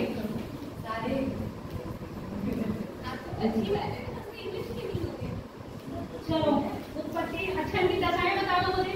वायु राशि की दशा कौन सी होनी चाहिए? सिचुएशन कैसी होगी तब ये वायु राशि बनेगी? ये बताओ। अगर सेम क्वालिटी के चीजें नहीं होंगी, इसको क्या कहते हैं, कंडीशंस मिलेगी नहीं, तो ये क्या बन जाएगी वायु राशि? है या तो वायु राशि अभी बताया ना, सागर पे है तो सागर के नाम से जानी जा रही है, स्थल पे है तो स्थल के नाम से आ रही। अगर ये कैसी होंगी? अगर सात और वो मिल रहा होगा तो क्या बनेगा? सेम कंडीशन होनी चाहिए। हाँ, मिला होगा। उस समय क्या आएंगे? चक्रवात आएंगे। अभी हम बताएंगे, इसको भी पढ़ेंगे। उस समय क्या आएंगे? चक्रवात। पहली कंडीशन की समझ लो। पहली बात, वायु राशि तब बनेगी जब क्या होगा? आर्द्रता और तापमान समान होंगे। ठीक है। दूसरी बात, इनकी क्या होगी? जो फ्लो होगा वो कैसा होगा? एकदम होना चाहिए, रुकावट इनके मार्ग में नहीं आनी चाहिए। अगर इनके मार्ग में रुकावट आ गई, जैसे पर्वत आ गया, तो क्या करेंगे? ये पर्वत के सारे ऊपर चढ़ेंगे। अब जब ये पर्वत के सारे ऊपर चढ़ेंगे तो इनके तापमान में क्या आ जाएगी? गिरावट आएगी। गिरावट आएगी तो संघनन होगा, संघनन होगा तो बादल बनेंगे, बादल बनेंगे तो बारिश होगी, और इसको क्या कह देंगे फिर हम? पर्वत में वर्षा। यानी कि इनके मार्ग में कोई अवरोध भी नहीं होना चाहिए। क्लियर हो गया? पॉइंट लिखवा दूं? बोलो, लिख लो। वायु राशि की उत्पत्ति हेतु आवश्यक दशाएं।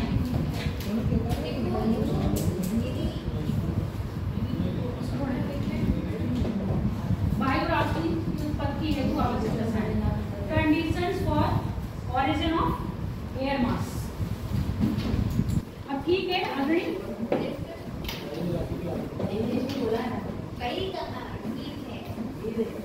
ठीक हुआ। ठीक हुआ।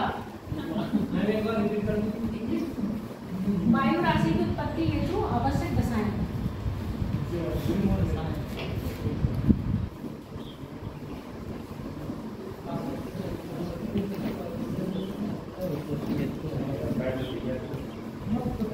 और ये आपके 3-4 बुक से मैंने पूरा टॉपिक क्लिप बनाया है, तो पढ़ जरूर लेना है।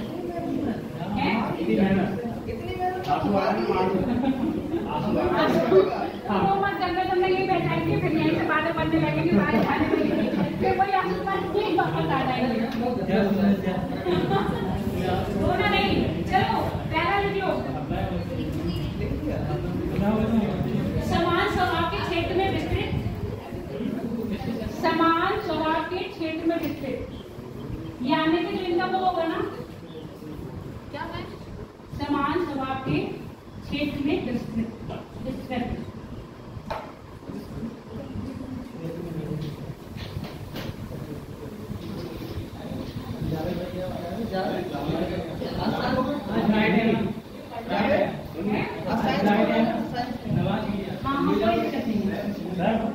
ये बात समझ में आ गई? तो मैंने लिख पाई?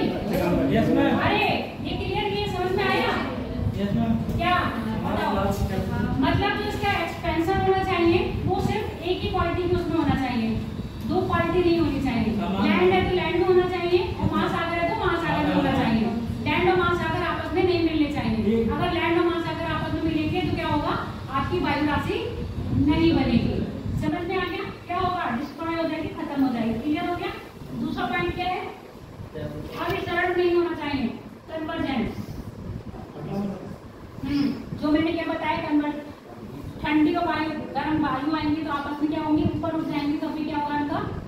वायु राशि का निर्माण नहीं होगा। तब तो बादल बन जाएंगे ना। आपने बताया मानसून में होता है एक तारीख में होती है, हम वायु राशि में क्या बता रहे हैं, बात सुन लो। यहाँ पर फिर वो आप कंफ्यूज मत हो जाना, गुण की बात कर रही हूँ। अपनी क्वालिटी को क्या कर देंगी, गिरा देंगे ना। अगर अभिसरण होगा तो ऊपर उठेंगी, जब ऊपर उठ जाएंगे तो टेम्परेचर वैसे डाउन हो जाएगा। इनका क्या होना चाहिए, एयर मास, जो इनका एयर मास है, जो आपकी वायु राशि एयर मास का क्या टेम्परेचर और आर्द्रता समान रहनी चाहिए। अगर कहीं इन दोनों में क्या हो गया, डिसबैलेंस हो गया, तो आपकी वायु राशि एयर मास को एयर मास नहीं कहेंगे, तो वो क्या हो जाएगी, नॉर्मली एयर हो जाएगी। समझ में आ गया, इसीलिए बता रहे हैं। और ये क्या है, सबसे लंबे समय तक एक स्थिर तापमान में, मतलब एक स्थिर जहां पर भी ये रुक रही है, वो कैसा होना चाहिए, एरिया सेम होना चाहिए, परिवर्तन नहीं होना चाहिए। समझ में आ गया। अगर स्थल में है तो बहुत लंबे टाइम तक स्थल की रहेगी, चाहे 6 महीने रहे, चाहे महीने रहे, चाहे 8 महीने रहेगी, कहाँ पर, स्थल में। उसको आगे फ्लो ना हो, समझ गए, तभी बनेगी, नहीं तो नहीं बनेगी। हाँ, लंबे समय तक स्थिर वायुमंडलीय, हाँ स्थिर वायुमंडलीय संबंधित दशाओं में, जहाँ का आपका जो क्या है एटमॉस्फेयर है, वो कैसा होना चाहिए, सेम रहना चाहिए, अप डाउन नहीं होना चाहिए। तो अप डाउन कहाँ नहीं होगा, जहाँ पर सेम कंडीशन रहेगी। महासागरों में अप डाउन नहीं होगा। अगर महासागर और धरातल एक जैसे हो जाएंगे तो अप डाउन हो जाएगा ना, बस यही वाली बात कहते हैं।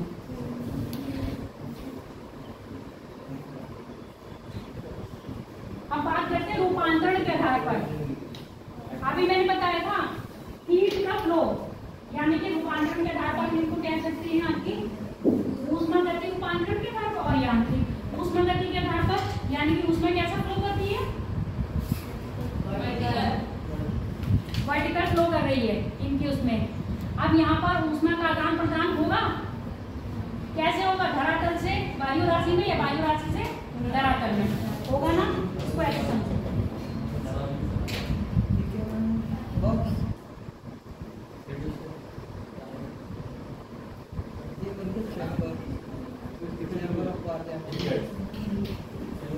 मान लो क्या है, ये ठंडी है और ये धरातल बर्फ का टुकड़ा नहीं बेटा, वायु राशि है, ठीक है। ये क्या है, ठंडी वायु राशि है, और धरातल क्या है, गर्म है। तो ये वायु राशि को ठंडा करेगा ऊपर या गर्म करेगा, वायु राशि नीचे से क्या होगी, गर्म होगी, ठंडी। ऊपर तो काफी ठंडी रहेगी ना, नीचे से क्या होगी, गर्म होगी। अब यहाँ पर धरातल कैसा होगा, ठंडा होगा, और वायु राशि कैसी होगी, गर्म होगी। तो हीट कैसे होगी, ऐसे आएगी, ऐसे आएगी, जैसे भी आएगी तो ये क्या होगा, ठंडा होगा। ये ठंडी है तो ये गर्म हो रहा है, ये गर्म है तो ये कैसे होगी, ठंडी होगी। हीट का फ्लो जाएगा ना ऐसे, तो ये क्या होगी, ठंडी। तो वायु राशि क्या होगी, जब ऊष्मा का हस्तांतरण होगा, यानी कि आदान प्रदान होगा, तो वायु राशि जो आपका एयर मास है, नीचे से, ऊपर से नहीं, नीचे से कैसा होगा, ठंडा होगा या गर्म होगा। क्यों, क्योंकि यहाँ पर जो ऊष्मा का विभिन्न क्षेत्र आ रहा है, कहाँ पर आ रहा है, इसके नीचे। वायु तो ऊपर है ना, नीचे लैंड होगा या आपका सागर होगा, तो ऊष्मा का आदान प्रदान कैसे होगा, ऊपर यहाँ पे डाउन होगा ना, तो अप एंड डाउन होगा। तो यहाँ पर जो इसका नीचे वाला हिस्सा है वो क्या होगा, या तो ठंडा होगा या गर्म होगा। क्लियर हो गई बात या नहीं,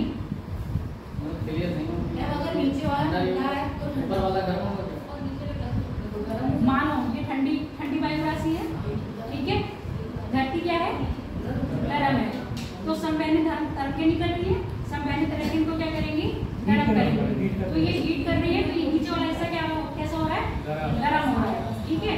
अब यहाँ पर सुन लो, ये गर्म है, ये ठंडी है, संवैनिक तरंगें यहाँ से निकलेंगी या यहाँ से निकलेंगी। अब ऊष्मा का फ्लो तो आपको पता है, गर्म से ठंडे की ओर होता है, ठीक है, गर्म से ठंडा।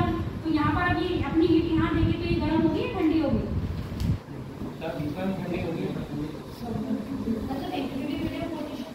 हाँ। तो ये क्या होगी, ये गर्म है तो यहाँ नीचे ठंडा होगा, ये ठंडी है तो यहाँ होगी गर्म। समझ में आ गई। तो वायु राशि ऊष्मा का जब हस्तांतरण होता है, कहने का शब्द सिर्फ कितना है, जब वायु राशि में ऊष्मा का हस्तांतरण होगा, आदान प्रदान होगा, तो वायु राशि का जो निचला हिस्सा होगा वो ठंडा या गर्म होगा, ऊपर के हिस्से में कोई फर्क नहीं पड़ेगा। इतनी बात समझ में आ गई। अब इसी में हम यांत्रिक की बात करते हैं, तो यहाँ पर ऐसा क्या होगा, ऊष्मा का हस्तांतरण नहीं होगा, यहाँ पर हो रहा है, वहाँ पर हस्तांतरण नहीं हो रहा है। अब यहाँ पर ऊष्मा अपना टेम्परेचर कैसे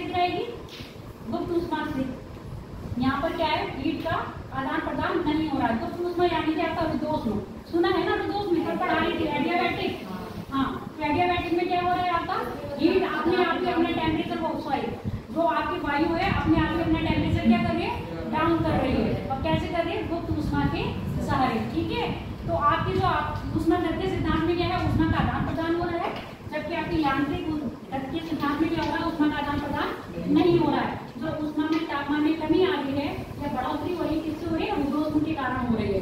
और एडियाबैटिक आपको कल पढ़ा दिया गया है। क्लियर हो गया एक चीज। अगला हेडिंग डाल दो,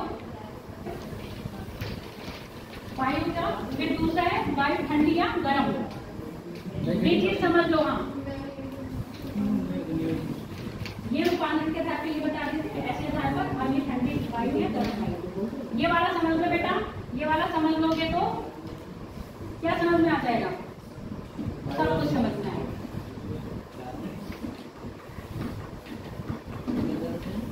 और वातावरण समय आज इतना टाइम नहीं, ओवरव्यू थोड़ा सा दे दूंगी, समझ लेना और बाकी नोट्स से पढ़ लेना। नहीं समझ में आएगा तो मुझसे बाद में पूछ लेना, ठीक है।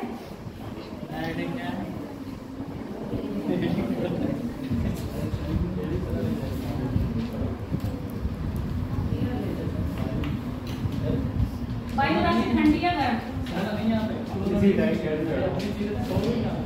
अब मेरी बात सुन लो, यहाँ पर पहले बता दिया ठंडी वायु राशि होगी, उसकी आर्द्रता विशिष्ट आर्द्रता कैसी होगी, अब ज्यादा होगी कम होगी, कम होगी।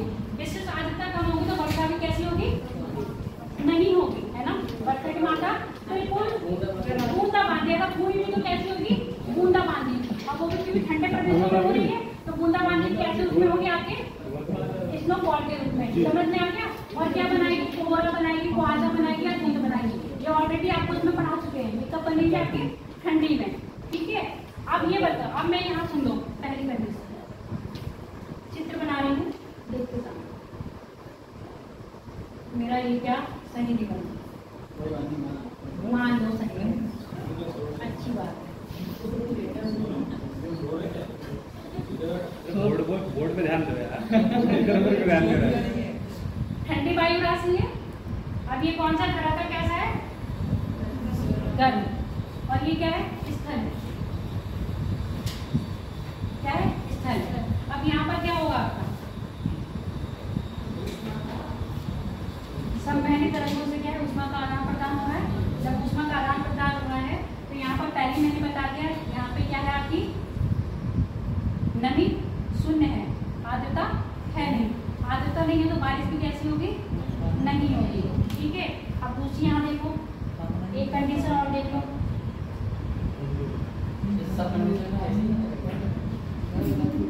हाँ, वायु राशि कैसी है, ठंडी है। और अभी यहाँ मैंने स्थल लिया था, अब यहाँ ले रही हूँ सागर। अब बताओ यहाँ नमी आएगी कि नहीं आएगी, आएगी। यहाँ नमी आएगी वायु राशि में। जब यहाँ वायु राशि में नमी आएगी तो जो आपकी संवहन तरंगें होंगी ऊपर उठेंगी तो क्या करेंगे, बादलों का निर्माण करेंगी। और बादलों का निर्माण करके क्या करेंगे, यहाँ वर्षा करेंगे। अब यहाँ वर्षा की मात्रा अधिक होगी या कम होगी, बताओ जरा।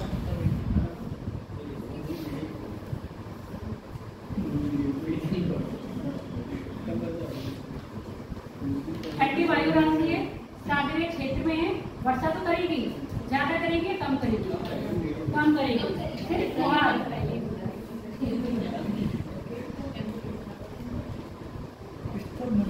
इसमें नहीं करेगी, इसमें कम करेगी, इसमें नहीं करेगी, इसमें कम करेगी। ठीक है, अब तीसरी कंडीशन देख लो, चित्र बना लेना और समझ लो। ये ठंडी जल खा रही है,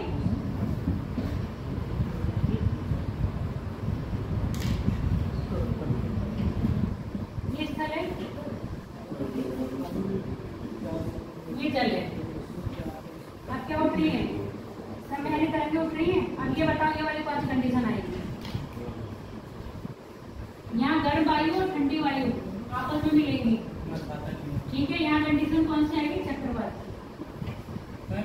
आधा स्थल है, आधा स्थल है और आधा सागर है। जब ये वाली कंडीशन आएगी तो कौन सी बनेगी, चक्रवात बनेंगे। समझ में आ गया, चक्रवात कब बनेंगे, जब स्थल और सागर के बीच में क्या आएगी, आपकी कोई ठंडी वायु राशि। कौन सी वायु राशि, ठंडी वायु राशि कब आएगी, स्थल और सागर के बीच में आएगी तो आपके बन आएंगे चक्रवात। हाँ, जब ये ठंडी वायु राशि सागर में होगी तब क्या होगी, आपकी आपकी वर्षा कैसी होगी, कम मात्रा में होगी, फुहार की तरह होगी। जब ये स्थल खंड में होगी तो बारिश नहीं होगी। क्लियर हो गया? बना लो चित्र।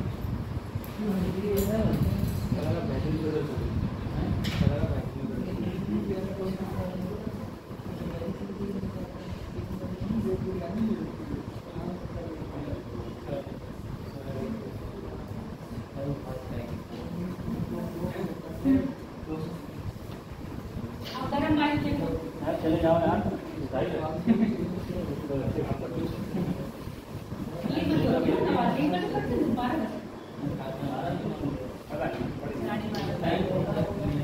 ये वो बनाओ।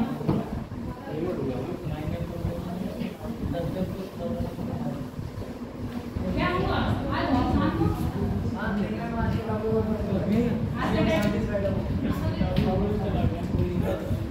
ये क्लास में तुम्हें पाना भी पड़ेगा। टॉपिक को पकड़ लेते हैं हाइट की सही वाली।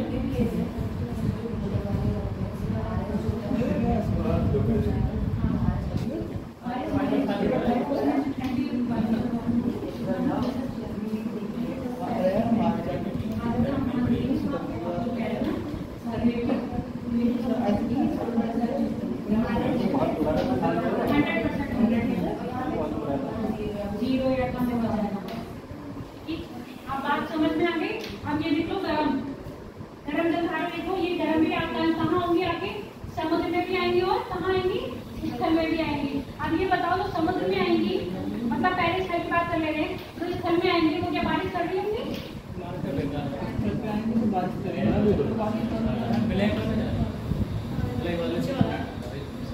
क्या हुआ बताओ?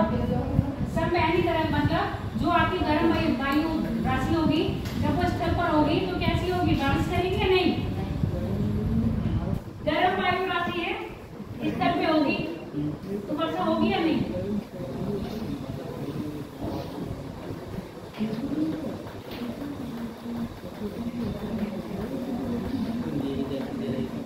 यहाँ पर उष्मा का प्रभाव लगाना, तो उष्मा का बताया था, अपने आप को यहाँ पर क्या कर देगी, बैलेंस कर देगी।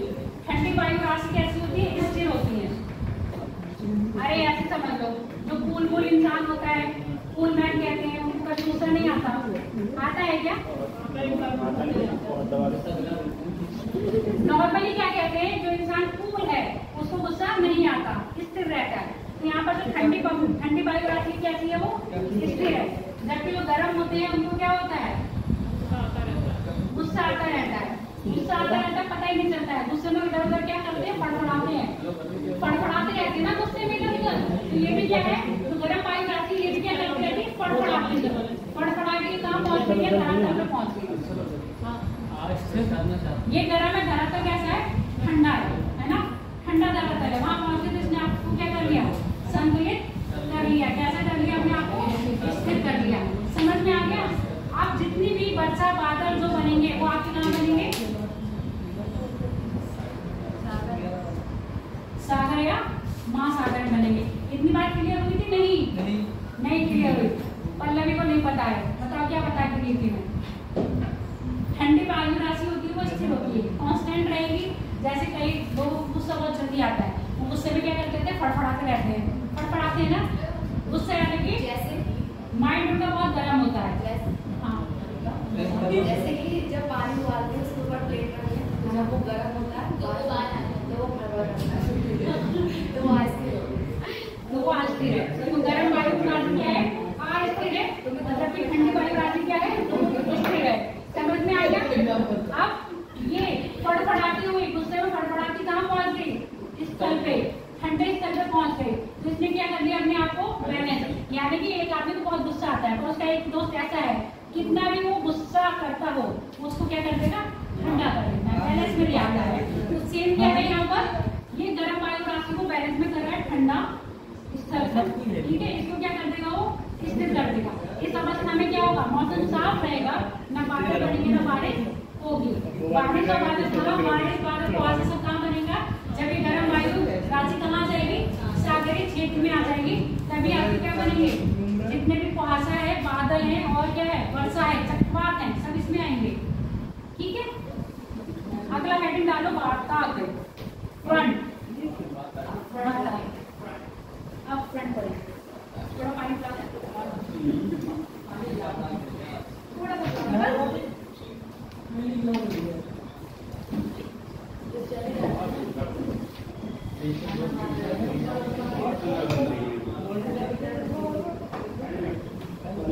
आप क्लास ओवर हो जाएगी एकदम उठ के मत जाना, क्वेश्चन लेके जाना, मानसूनी वाला जो करना इंपॉर्टेंट क्वेश्चन है कर लो।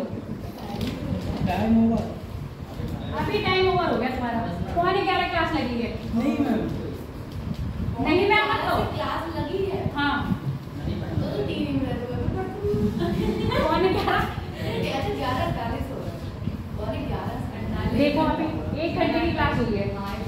एक घंटे 7 मिनट 24 सेकंड उसका टाइम गलत है। चलो हेडिंग डालो बाताग्र फ्रंट 1 मिनट और पढ़ लो तुम 1 मिनट। हेडिंग डालना बैठे के लिए डालना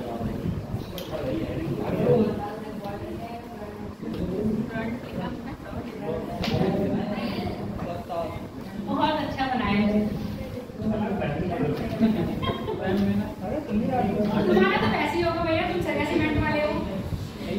बहुत अच्छा है।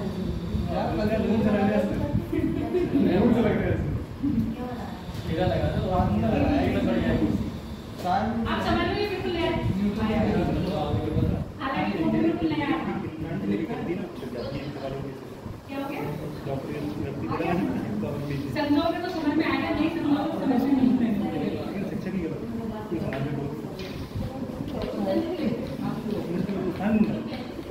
एक शब्द होता है ना,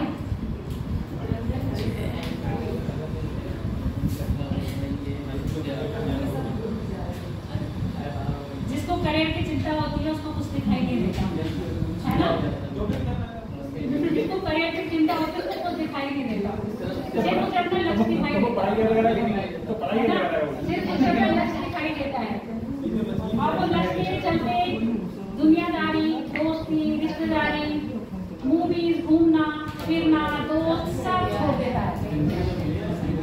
है ना। उसको पता है ये सब चीजें क्या है, वो चीजें ऐसी है जो वक्त के साथ आपके पास ऑलरेडी वापस आ जाएंगी, वो चीजें ऐसी है वक्त चला गया तो वापस नहीं आएगा। आपका करियर वक्त चला गया तो वापस नहीं आएगा, और आपके यार दोस्त हैं आपके ऐसे टाइम पे भी आ जाएंगे पास में जब आप बिल्कुल बूढ़े हो रहे हो। नहीं आएंगे, सच्चे दोस्त होते हैं। चलो आप हो गई बातें, मूड फ्रेश हो गया होगा मुझे लग रहा है सबका, हैं? 2-4 बातें और नहीं, आप सबका मूड फ्रेश हो गया। अब हम बात करते हैं बाताग्र की। अभी आपने 2 वायु राशियां पढ़ी थी, कौन कौन सी पढ़ी थी? गर्म और ठंडी, ठीक है। अब ये बाताग्र क्या है? एक बात करने वाला नहीं है, संक्रमित क्षेत्र। कैसा है? देखो अब मेरी बात सुनो, 2 विपरीत सोच के आदमी हैं या 2 विपरीत सोच के व्यक्ति हैं, अब क्या उनमें कभी दोस्ती हो सकती है? होगी? विपरीत सोच के व्यक्ति हैं, क्या वो आपस में दोस्ती कर पाएंगे? ऐसे समझो, एक पूजा पाठ करने वाला व्यक्ति है, सारा दिन पूजा पाठ में भगवान की भक्ति में लीन रहता है, दूसरा हमेशा कहाँ घूमना फिरना यार दोस्ती में लगा रहता है, क्या उन दोनों की कभी दोस्ती हो जाएगी? सीखने को मिलेगी, तुम करवा दोगे। आप कोचिंग में कभी दोस्ती नहीं होती, अट्रैक्ट तो करते हैं तुम अट्रैक्शन दूसरी तरफ ले जा रहे हो, यहाँ मैं अट्रैक्शन ठीक है, ये मैं यहाँ कह रही हूँ। आपके जब क्वालिटीज किसी के साथ नहीं मिल रही, जब आपकी सोच नहीं मिल रही है तो आप दोस्ती उसको नहीं बनाओगे, क्लियर है ना? हाँ, जब आपके पॉजिटिव वाइब्स से नहीं मिल रही है आप उसको दोस्त भी नहीं बनाओगे। यहाँ पर इनके साथ ही में ये सिस्टम है, क्या है? एक तरफ से आ रहे हैं गर्म,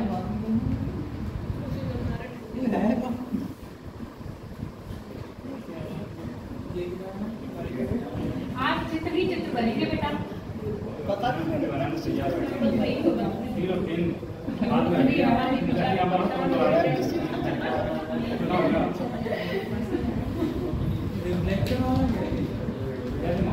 चलना पड़ता है डायग्राम फ्रंट का है। अब मेरी बात सुनते रहो, मैंने क्या कहा था, दो विपरीत सोच वाले लोग कभी एक साथ नहीं होंगे। तो यहाँ दो विपरीत हवा क्या हो रही है, आपस में मिल रही है। विपरीत हवाएं डिसाइड क्या अपोजिट है क्या सेम है, अपोजिट है, अपोजिट डायरेक्शन है, यानी कि एक दूसरे के पास आ रही होंगी।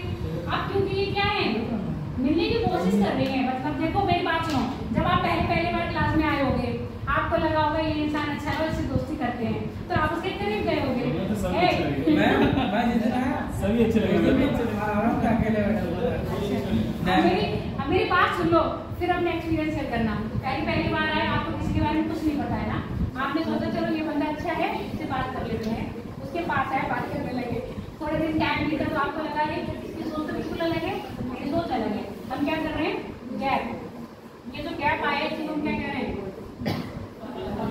क्या ये विपरीत सोच वाले हैं, आपस में जब मिलने आए हैं, ठीक है, आपस में जब मिलने आए तो इन्हें पता चला हम तो क्या है, हमारी क्वालिटी सेम नहीं है। जब हमारी क्वालिटी सेम नहीं है तो हम एक साथ नहीं रह सकते, मतलब हमारा मिलन नहीं होगा।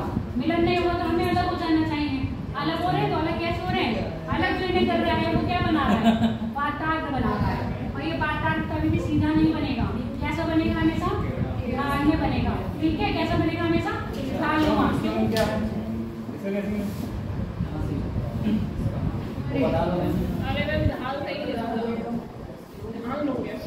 ढाल नहीं लिख रही मैं ठंडी लिख रही थी और मुंह में मेरा ढाल चल रहा था, मैं ठंडी लिख रही थी। ठंडी यानी कोल्ड हो गया, और ये अभी गर्म यानी कि वार्म। ठीक है, और ये सारी क्या वायु राशि है।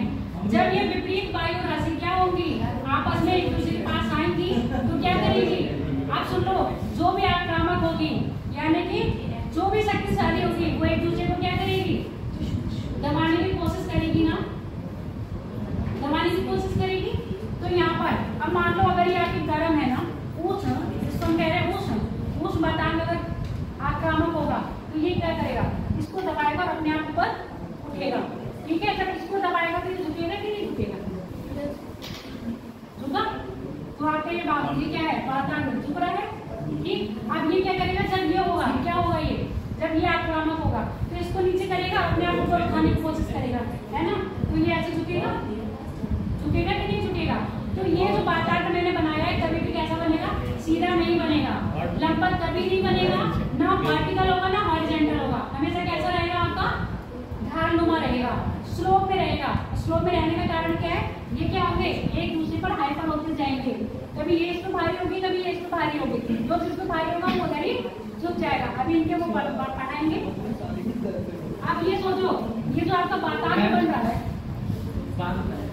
ये जो आपका वातावरण बन रहा है, इसकी चौड़ाई कितनी हो सकती है, 5 से 80 किलोमीटर तक चौड़ा हो सकता है। 5 से 80 किलोमीटर तक का चौड़ा हो सकता है। समझ में आ गया, ऐसा क्षेत्र।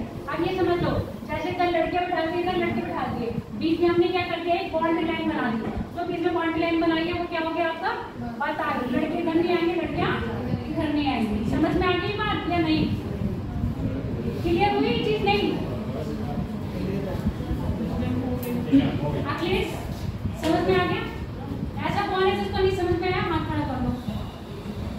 अभी भी तुम्हें नहीं समझ आया, क्या नहीं समझ आया बताओ।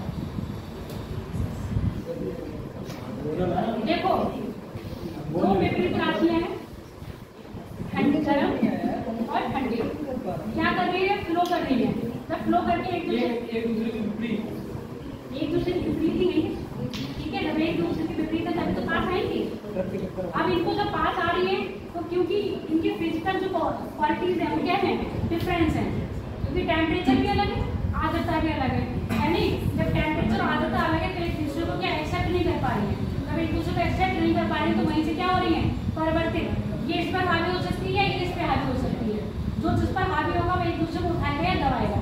समझ में हो गया, जैसे आप लड़ाई करते हो, अगर आपका तगड़ा वाला बंदा आ जाएगा, वो आपको जमीन में पटक के आपके ऊपर बैठ जाएगा, तो सेम यहाँ पर अगर ये तगड़ी होगी तो इसको पटक देंगे नीचे, है ना। अगर ये तगड़ी होगी तो इसको उठा देंगे ऊपर। समझ में आ गया। तो यहाँ पर ये जो होंगे, तो ये जो घना और बैठना बनेगा, इसको जो कट कह रहे हैं, वो बनेगा आपका वातावरण। इसकी चौड़ाई कितनी हो सकती है, 8 से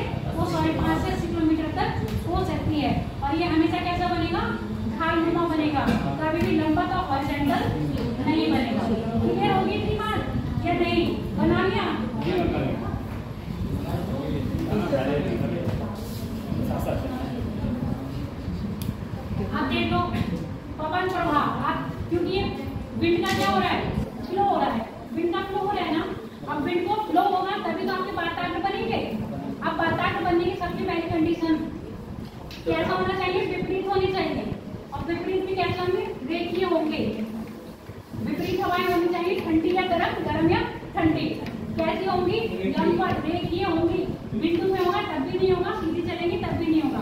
ठीक है, हवा के प्रभाव के फ्लो के आधार पर वातावरण कब बनेंगे कब नहीं बनेंगे, ये लिख लो, पहले पॉइंट डाल लो, फिर मैं समझाना चाहूंगी। मतलब ऐसे लिखो, पवन प्रवाह क्रम, पवन प्रवाह क्रम के आधार पर वातावरण का निर्माण, on the basis of wind flow, पवन प्रवाह के क्रम पर वातावरण का निर्माण।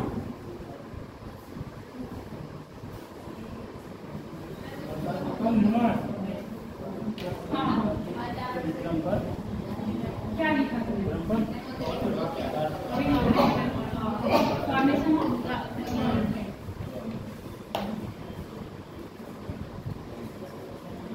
पहला लिख लो, पहली बेटी कैसे चलेगी, स्थानांतरण। हाँ, स्थानांतरणीय प्रवाह। हाँ, पहली स्थानांतरणीय प्रवाह। अब ये बताओ बेटा कैसा होगा,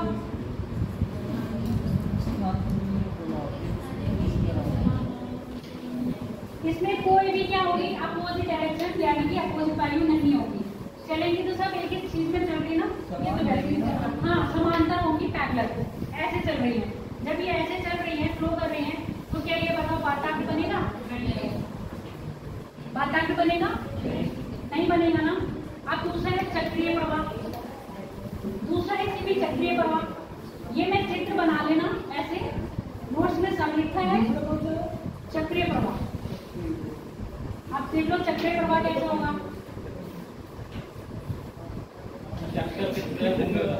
है ना। दो चक्कर बना लेना इसमें, चक्कर लगा डायरेक्शन नहीं बताओ क्या लग रहा है।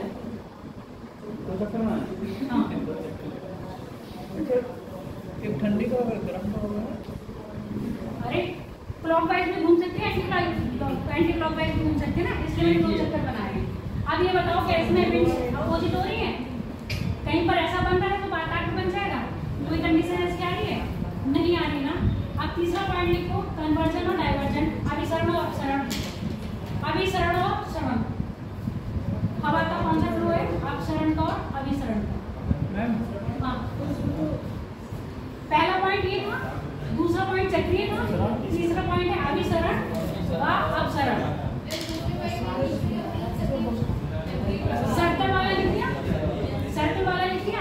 तीसरा लिखो डाइवर्जन कन्वर्जन, चक्रीय तो था दूसरा, सर्कल।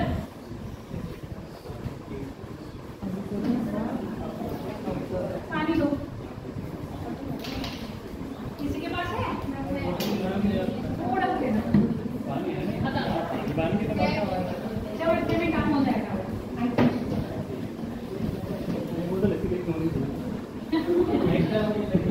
डिमांड की जाए।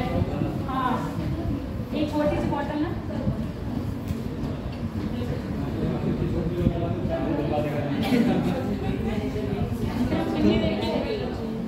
चलो दूसरा क्या बताया मैंने, अभिसरण और अपसरण।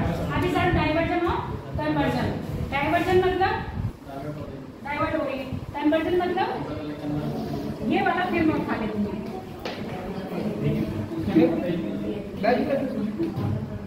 फिर ये आ गया, कोई दिक्कत नहीं है। डाइवर्ट हो रही होंगी हवाएं, है ना, डाइवर्ट हो रही होंगी तो किधर जा रही होंगी,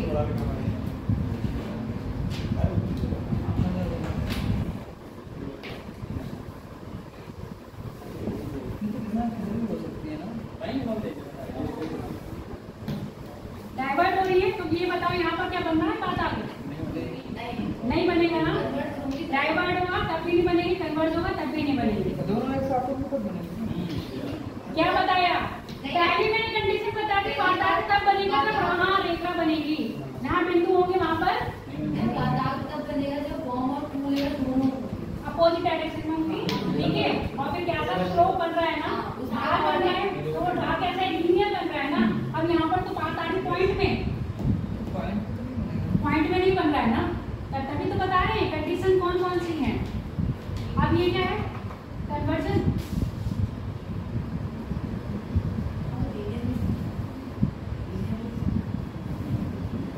अब ये बताओ यहाँ क्या नहीं बन रहा है, वाताग्र नहीं बन रहा है, ना डायवर्जन में बन रहा है ना आपका कन्वर्जन में बन रहा है, क्योंकि यहाँ पर क्या आ रहा है, एक सेंटर पर सारी क्या आ रही है, वायु मिल रही है, और यहाँ पर क्या हो रहा है, सेंटर से डाइवर्स हो रही है। ठीक है, तो यहाँ पे आपका वाताग्र नहीं बन रहा है। आगे लास्ट कंडीशन देखो जिसमें आपका वाताग्र बनेगा, विरूपणी। विरूपणी इंग्लिश में अभी बता दो।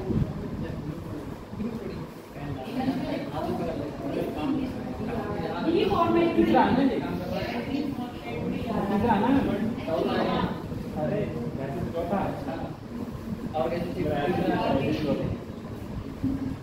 सर्कुलर सर्कुलेशन, सॉरी,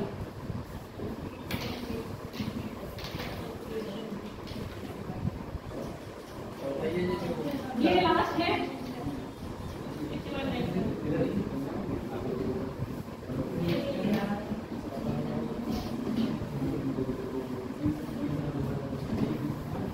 चित्र बना लो, तुमने तो बना दिए, धर्मेंद्र साहब ने नहीं बनाए।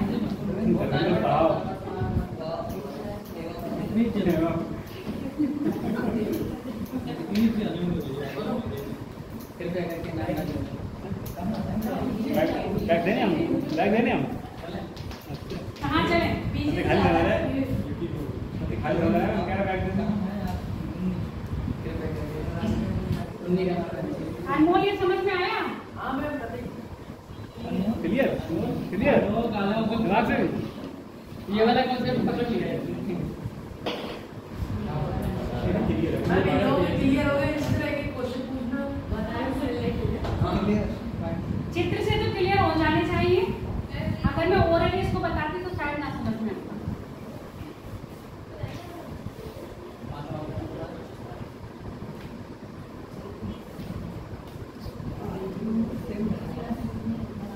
एक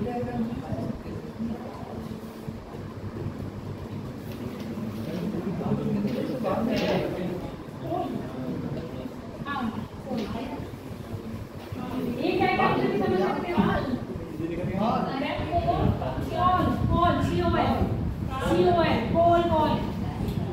हिंदी में इसको कॉल दे रखा है, इसमें कोल दे, COL कोल दे रखा है। तो बस ये सेंटर पॉइंट है जहाँ पर क्या है, अनुकूल परिस्थिति बन रही है किसकी, वाताग्र की, उसको क्या कहेंगे हम, कोल कहेंगे।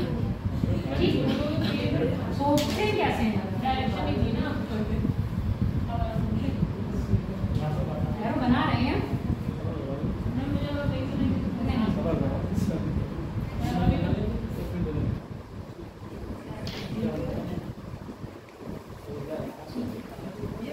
कुछ नहीं, बस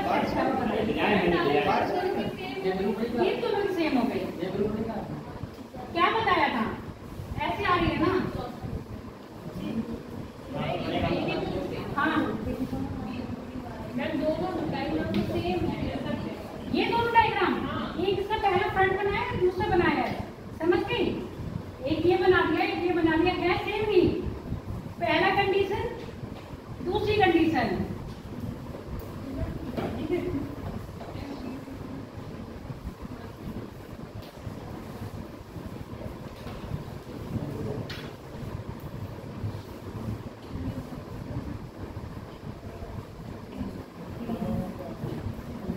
अब देखो यहाँ से हवाएं कहाँ जा रही है, बाहर की तरफ।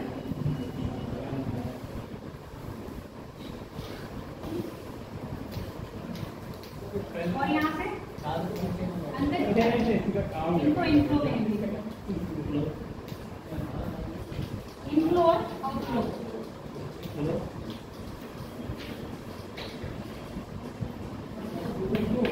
अब यहाँ पर क्या है, यहाँ पर आपकी बात आ रही, क्या बन गई है, कंडीशन बन गई है। विपरीत हवाएं क्या हो रही है, आपस में आके मिल रही है, और जहाँ पर ये मिलती है उसको क्या कह रहे हैं, पोल पॉइंट कह रहे हैं ना। पोल पे क्या बन रहा है, इसकी ऐसे बिल्कुल सुटेबल सिचुएशन बन रही है जहाँ पर आपके वातावरण बन सकते हैं। तो आपकी कौन सी व्यवस्था है, विरूपणी एयर सर्कुलेशन, उसमें क्या बनेगा, आपके वातावरण बनेंगे। इससे पहले जितने एयर सर्कुलेशन बताए उसमें वातावरण नहीं बन रहे हैं। क्लियर हो गया? वातावरण कब बनेगा, जब विपरीत वायु राशि की पवनें होंगी, क्या क्या आ रही होंगी, विपरीत आ रही होंगी, और कब आएंगे, एक रेखा में ही बनेगा, ना वो गोल सेंटर में बनेगा और ना ही वो एरे टेरे में बनेगा, बिल्कुल ऐसे एक रेखीय बनेगा। नंबर 2 में वो बनेगा ना। हाँ अब देख लो पाठ्यांक का वर्गीकरण, हेडिंग डालो समझा दूंगी। पाठ्यांक का वर्गीकरण है, ये समझ लो बस, ऐसा करना, हेडिंग लिख लो, कल मैं चैप्टर स्टार्ट करूंगी, पढ़ लेना नंबर जाके, अगर नहीं समझ में आएगा ना तो फिर आप मुझसे क्वेश्चन लिखवा रही होगी। अभी टाइम नहीं हुआ होगा, अरे इसमें 12 बजे वहाँ 12 वहाँ नहीं हुआ है। इंडिया में टाइम इंडिया का एक में चल रहा है अभी टाइम है। क्वेश्चन को टाइम दे रहा है। उसमें आवाज आ रही है,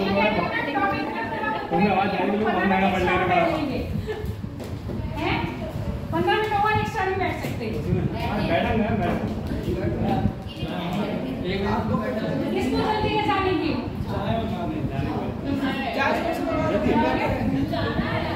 जाना है, चलो क्वेश्चन लिखो। अब ये पढ़ लाना, बात आज समझ में आ गया ना, बात आपकी कंडीशंस पढ़ के आना, नहीं समझ में आएगा तो फिर पूछना। फिलहाल हेडिंग डाल के रखो, क्वेश्चन देना ना पहले आपको।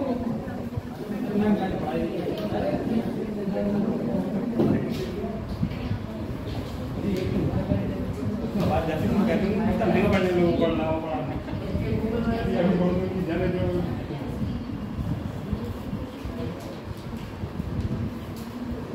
जहाँ से क्वेश्चन बनेंगे वही पढ़ना नहीं चाहिए। सच में मैं पढ़ा नहीं है, तब पढ़ा अभी पढ़ने को मना कर रहे हैं।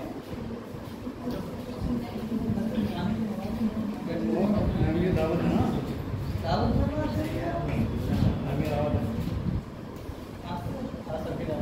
दो मिनट वाला दे दिया ना आप लोगों को, एल नीनो वाला, कौन सा मानसूनी वाला क्या?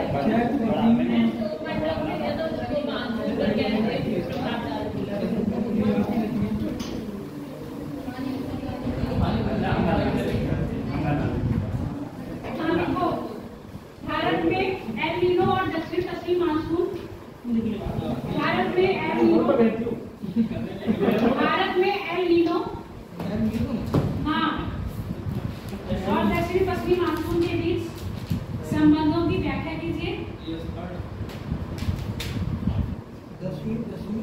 संबंधों की व्याख्या कीजिए, उससे कृषि का प्रभाव।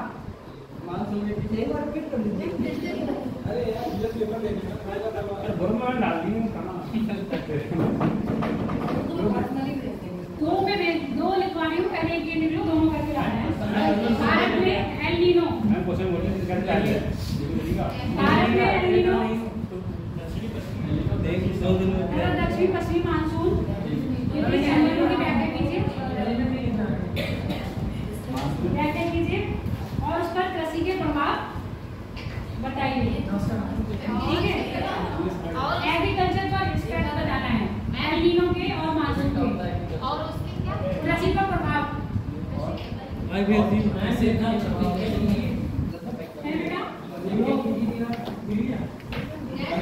कृषि पर प्रभाव बताइए। कहाँ तक लिख रहा है ये बता दो मुझे, कहाँ तक व्याख्या कीजिए। लिखो हो गया? हाँ, अगला क्वेश्चन लिखो।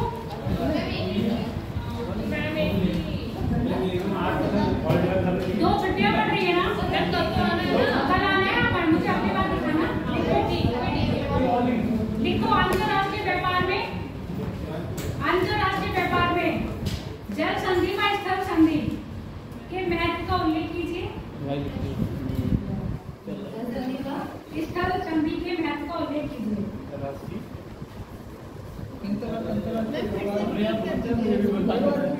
अंतरराष्ट्रीय व्यापार में जल संधि तथा स्थल संधि के महत्व का उल्लेख कीजिए। ठीक है, ये दो क्वेश्चन है, करके लाने हैं, उसके बाद और लेंगे मंडे नहीं